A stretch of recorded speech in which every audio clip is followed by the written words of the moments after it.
Hi, welcome to the AIM on MS&T podcast. If this is your first time listening to our podcast, first off, welcome. We are happy to have you. Second, AIM stands for Academia, Industry, and Military, which are the main sectors that make up Central Florida's modeling, simulation, and training community. On our podcast, we talk with different leaders in the MS&T community. We also talk about all the cool and innovative things their organizations are doing, trends that affect the MS&T field as a whole, and keep you up to date with what's going on. If you're not a part of the modeling and simulation community, we hope to share some insights about this important sector of Orlando's economy, which ranks just behind the theme park and hospitality industries. I'm your host, Kate Finkel, and today we're talking with Colonel Anthony ABC Graham. He is the commander for the Air Force Agency for Modeling and Simulation, also known as AFAMS. Welcome to the podcast, Colonel. Thank you. I appreciate it. I'm told that your Air Force career, in a really weird way, began because you accidentally walked into the wrong door at UCF.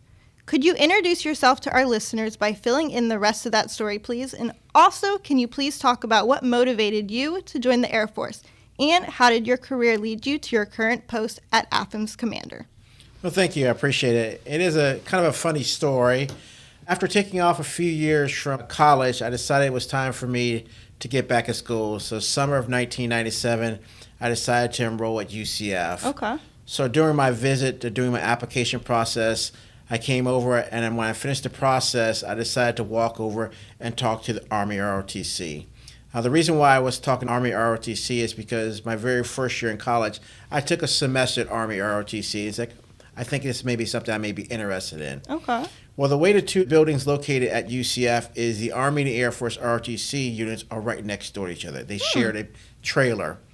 So when I walked up, I, of course, walked to the first door I see, and I walk in. As I'm walking down the hallway, I'm probably about halfway down the hallway when I start noticing a bunch of airplanes on the wall and realize, oh, I'm in the wrong building. So I decided to turn around, and on my way out, Major Morant actually asked me, hey, can I help you? Well, I felt bad just saying I'm in the wrong building, so I decided to sit down with him, have a conversation with him regarding the Air Force ROTC. We spoke for about 1 hour. After the hour, I left with the pamphlet and went next door to the Army ROTC. The Army ROTC, I want to say I was in the building maybe about 10 minutes because I had some familiarization with the Army ROTC. Well, later on that evening, when I came home, we, of course, had a Florida thunderstorm, and it knocked out the cable. So with no TV to watch, I figured, let me read this Air Force pamphlet stuff that I was given. And then I remember the conversation I had with Major Morant, reading the pamphlet, and I felt like that was a better fit for me. So I actually came in the Air Force by accident. So I've been in almost 26 years by an accident walking in the wrong door back in 1997. What led me to AFAMS is actually I was friends with two commanders ago, Rob Epstein. Rob and I flew together back in Omaha, and I had started following him on LinkedIn and Facebook and saw that he was down here in Orlando. And I'm originally from Palm Bay, Florida, which is about an hour from here. Okay, yeah. So I was looking at, how can I get back there? And I was like, this may be something interested.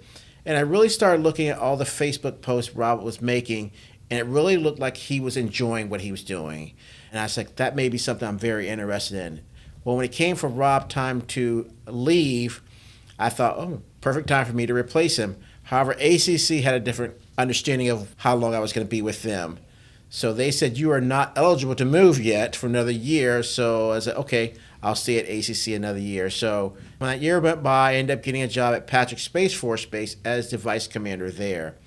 Well, that's when Colonel Beers was actually sitting in a seat as the AFAMS commander. I also knew Colonel Beers when he was Captain Beers, and I was Lieutenant Graham when we flew together on an RC-135 Rivet Joint. When I heard that he was leaving, him and I spoke, and he said, are you still interested in the position? So that's how I ended up getting the job, as I was recommended by Colonel Beers to General Simmons, and he hired me in the position. Thank you for that backstory. And now let's talk about your organization. For our listeners who don't know, AFAMS and its mission focus are a little different from PEO STRI, PM TRACIS, and NOC-TSD. Give us some history of AFAMS, how did it get started, and describe how its current mission is different from its sister services in the MS&T community. AFAMS actually started by a catastrophic failure that was at a 4-star exercise in Korea. Okay. Back in 1984, AWESOME, which is the Air Warfare Simulation Modeling, was used for exercise in the Korean Peninsula. Well, during this exercise, AWESOME failed. The failure of AWESOME was not due to the system itself. It was due to how the system was being managed. We had 3 different sim centers at that time. Each one of the sim centers had their own unique version of AWESOME that fit the needs that they had for their sim center, which meant that each one of them had 3 different sets of hardware and software associated with the system. So when you brought the 3 systems together, they did not talk to each other, which caused the exercise to be a total failure. Right. 4-star exercise. 4-star was very upset about this, and he said this will never happen again. So in 1995, AFAMS was put in charge as the requirements manager for AWESOME, and that's how AFAMS stood up. A major difference between AFAMS and the Air Force and our sister services, one, of course, the size. We're only about 50 people strong here. And also, we're not a program executive office or PEO where our sister services are.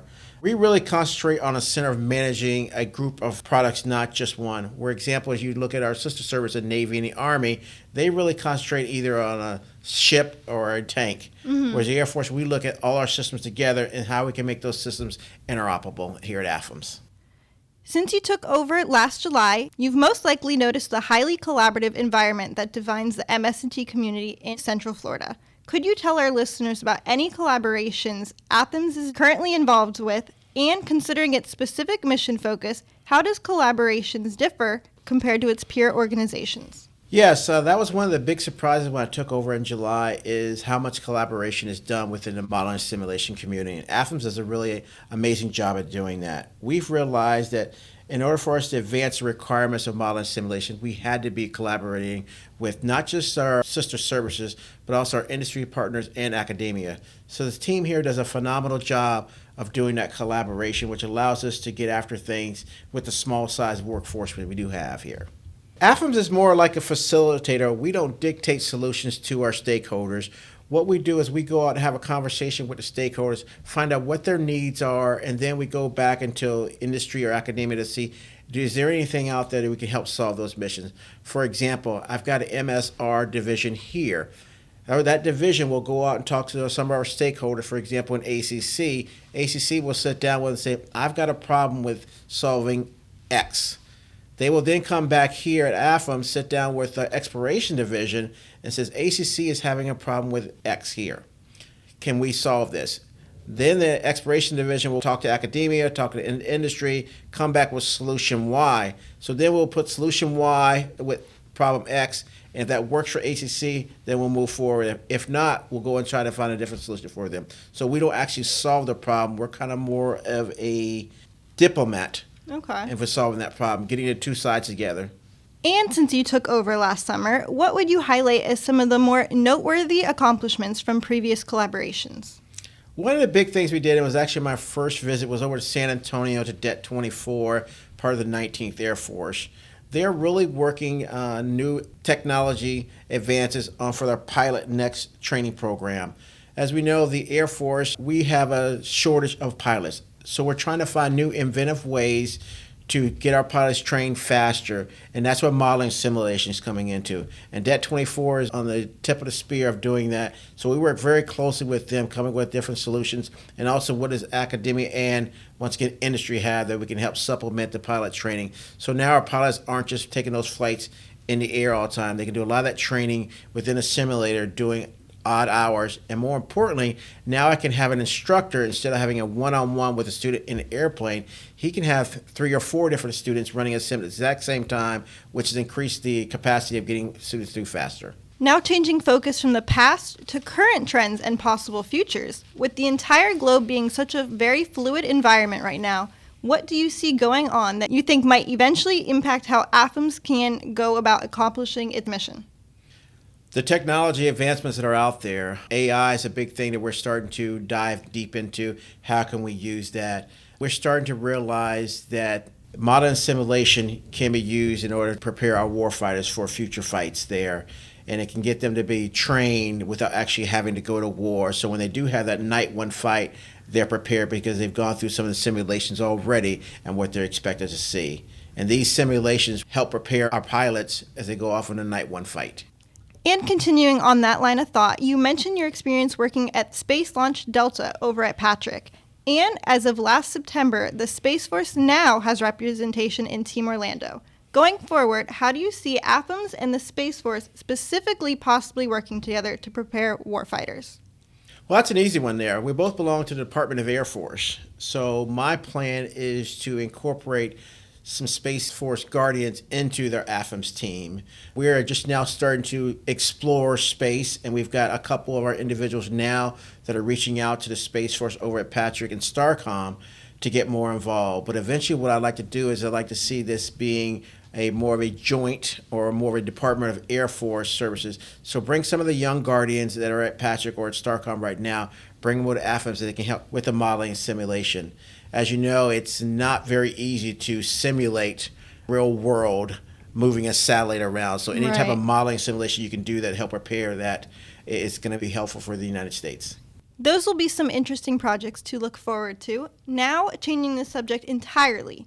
Indicators suggest that the MS&T field is poised to grow in the future. For our listeners who are thinking about a career in modeling and simulation, or maybe they have kids they'd like to encourage in that direction, what general advice would you offer to help to set them up for success in that field? Yeah, there's three things that I would definitely highly recommend if you're interested in modeling and simulation. And yes, I do agree, modeling and simulation is the future. You're going to start seeing for the Air Force a much higher emphasis on modeling and simulation. I don't know if it gets to the pilot numbers we have, but you're going to see it starting to get up there by the importance that the Air Force is going to be putting on that. The first thing I do recommend is having a strong foundation of STEM programs. You've got the math, the computer science, engineering. Those degrees there, that's where modeling and simulation is going to converge there. Second, problem solving. Modeling and simulation is not about just the graphics in there. You got to be able to come up with what are the requirements here and how do I get in and represent the system and make this system talk to another system out there and be compatible. And finally, communication skills.